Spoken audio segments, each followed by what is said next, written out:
সময় আর টাকা বাঁচানোর জন্য আমাকে এমন নাজেহাল হতে হবে জুনিয়রকে নিয়ে রাস্তায় বেরিয়ে বুঝতে পারিনি। তো দেখো কি হয়েছিল ওই দিন। সো এভরিওয়ান, ঝাঁকানাকা করে ছেলেকে নিয়ে বেরিয়ে পড়েছি। প্রথমে ভেবেছিলাম বাসে যাব, তারপরে দেখলাম 14 টাকা অটো ভাড়া। বসে গেলাম অটোর মধ্যে, আর জুনিয়র দেখতে পাচ্ছ হবাক হয়ে চারিদিকে দেখছে। অ্যাকচুয়ালি কারোর বাড়িতে যেতে পারতাম, সেখানে জুনিয়র মানে দুষ্টুমি করতো। আর এই যে বাইরে বেরোলে একটু মনটাও ঝাঁকানাকা হবে, মন মেজাজ তো ভালো নেই, সেই কারণে তো অটো করে বেশ ভালোই যাচ্ছিলাম। মাঝপথে যে আমাদের হেঁটে হেঁটে যেতে হবে গন্তব্যস্থলে সেটা বুঝতে পারিনি। এত jam, we want just it, এইটুকুর জন্য তো আমরা হেঁটে যেতেই পারি, বুঝতে পারছো? সেই কারণেই মিটিং মিছিল। তো আমরা হেঁটে হেঁটে এখন যাচ্ছি। কোথায় গেছিলাম অবশ্য তোমরা এখনো অবধি যারা বড় ব্লগটা দেখোনি তারা জানো না, আর এই ব্লগটা দেখে তোমরা কি একটু গেস করতে পারছো?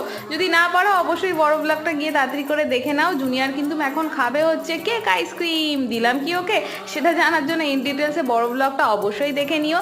জুনিয়র কিন্তু গন্ডু মহারাজকে দেখে দারুণ